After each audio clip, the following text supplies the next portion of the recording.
Mtazamaji, hii ni Masho Online TV, usisite kusubscribe, kulike, lakini pia kutolea maoni juu ya hiki ambacho tumekuwekea hewani. Mimi ni Mawareti Mhina.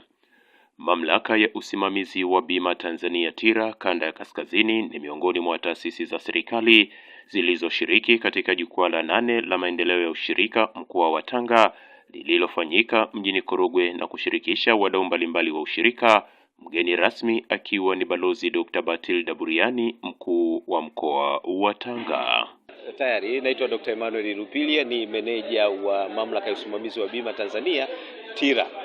Tuko makao makuu yako hapo Arusha, tunasimamia mikoa mitatu, tupo Arusha, Kilimanjaro pamoja na hapa Tanga. Tumeshiriki katika jukwaa hili la maendeleo ya ushirika mkoani Tanga, hasa katika wilaya hii ya Korogwe.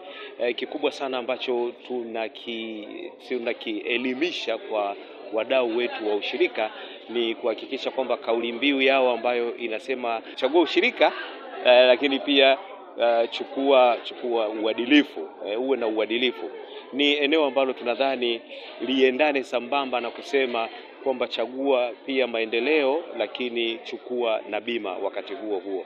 Kwa hivyo tumewaelimisha wadau wa ushirika na tumewaonyesha namna ambavyo mamlaka ya usimamizi wa bima Tanzania inaweza kama ni suluhu ya kulinda ndoto zao, kulinda mali zao, kulinda shughuli wanazoziendesha huko mashambani, katika mifugo na sehemu mbalimbali. Kwa hivyo tumesisitiza na tumezidi kuweka msisitizo na msukumo mkubwa kwamba katika maendeleo yote wanayoyafanya katika shughuli zao, basi bima iwe ni sehemu mojawapo ya kuweza kuweka kipaumbele. Wakikinga shughuli zao, wakikinga kazi wanazozifanya, basi hakika maendeleo watakuja kuyapata katika sekta nzima hii ya ushirika. Ushirika ni kubwa, hivi ambavyo ushirika viko vingi, vina AMCOS, vina SACCOS na mengineyo. Kwa hivyo ni platform ambayo kwetu sisi kama wadau wa bima, kwa maana ya kwamba ni regulator, au kwetu sisi kama wasimamizi wa masuala ya bima, tunayo nafasi pia kuwashawishi na kuona namna ambayo wanaweza kufaidika na huduma za bima ambazo zinatolewa nchini Tanzania. Mojawapo ya wao kuwa mawakala, wanaweza kuwa mawakala wazuri katika kuhakikisha kwamba wanajikinga na majanga yasiyotarajiwa katika shughuli zao, lakini pia katika mfuko wao unaendelea kutanuka kwa sababu wanapata fidia na wanapata kipato kingine ambacho kitawasaidia kuendesha shughuli zao mbalimbali za usimamizi, lakini pia na tafiti wanazozifanya kwenye mambo yote ya ushirika.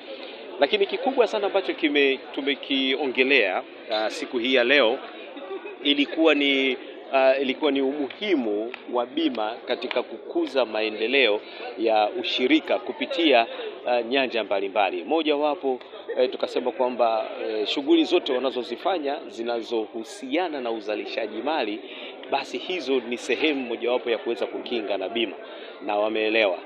Lakini pia tukasema nafasi nyingine pale ambapo wanaona inafaa, panapotokea sasa na mikwaruzo, migogoro isiyoeleweka, kwamba makampuni yaliyosimamia kuwakatia bima yanashindwa kutekeleza wajibu wao wa kulipa fidia, basi sisi kama mamlaka tupo kusimamia haki hiyo. Lakini tunaonyesha kwamba bima sasa sio ya hiari, lakini bima sasa iwe ni ya lazima, kutokana na namna ambavyo uwekezaji unavyoelekezwa kwenye maeneo yote haya ya ukanda huu kwa wakulima, kwamba wekezeni katika uzalishaji mali. Unapowekeza kwenye uzalishaji mali, tafsiri yake ni kwamba uwekeze pia kukinga nguvu zako, kukinga mtaji wao unaouweka pale kwa kutumia mfumo wa bima. Leo hii wanakwenda kununua haya makorona ambayo ni mavifaa makubwa kwa ajili ya kuchenjua hizi wanaziita katani, kamba za katani. Sasa ni vizuri wapate elimu kwamba kabla hujaagiza kifaa chochote, mashine yoyote nchini Tanzania, ni lazima uhakikishe kwamba unapata ile elimu ya bima. Unakikatia bima, kinasafirishwa kutoka kule mpaka kinafika hapa Tanga kikiwa salama, na endapo kama kutatokea tatizo lolote lile, basi ile bima itatumika kuhakikisha kwamba unafidiwa ile mashine kurudi katika hali yake ile ile, ama inarudishwa na inaletwa mashine ambayo wewe umeiagiza. Kwa hivyo ni sheria, ni takwa la kisheria. Unapoagiza chombo chochote, unapoagiza mashine, wekeza katika bima. Lakini pia unapoanza kujenga viwanda, hakikisha pia kwenye uwekezaji mikubwa kama hiyo, basi swala la bima liwe ni kipaumbele, uweze kuwekeza kwenye bima, ili viwanda vile unavyovijenga kwa ajili ya kuchenjua hizi katani, lolote likitokea, aidha moto, wizi au namna yoyote ile, basi uweze kurudishwa sehemu ambapo ulikuwa unastahili kufanikiwa au kupata. Asante. Kwa majina anaitwa Goodluck Masawe, ni afisa bima kanda ya Kaskazini, mamlaka ya usimamizi wa bima Tanzania TIRA.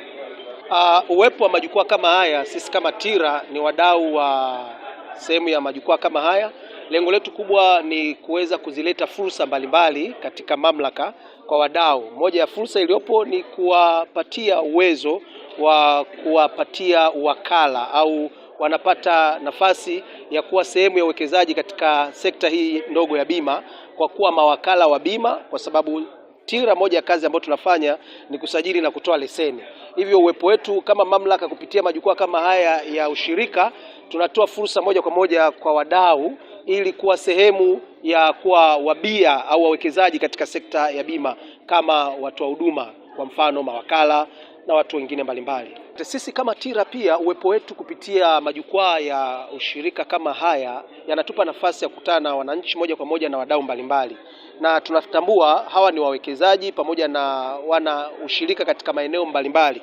Unakuta kuna watu ambao ni vyama vya ufugaji, kuna vyama vya sakosi, lakini pia hao wote kwa pamoja kuna jinsi ambavyo wanajikita katika shughuli mbalimbali za maendeleo ya kiuchumi. Sasa inapotokea watu hawa wamekatia bima mali zao au wamekatia bima uwekezaji wao, pale inapotokea kuna changamoto ya madai, pale wanapodai sasa kulifidiwa kutoka kwenye makampuni ambayo tumeyasajili, ndipo sisi TIRA tunakuwepo kama taasisi ya serikali ambayo tunasimamia sekta hii ya bima kuhakikisha tunawasaidia katika kutatua au kusikiliza malalamiko mbalimbali. Kwa sababu moja ya kazi ambayo TIRA tunaifanya ni kushughulikia malalamiko ya wananchi. Sasa watu wanaokuja katika majukwaa kama haya, wapo watu wengine ambao ni wawekezaji, unakuta wengine ni wafugaji. Kama ulivyosikia, kuna mmoja mdau analalamika kwamba akitokea amekatia mali zake, kwa mfano ufugaji ng'ombe, alafu amekufa labda pengine, kama kampuni ya bima ni muda gani mnachukua katika kutatua au kushughulikia madai kama hayo? Sasa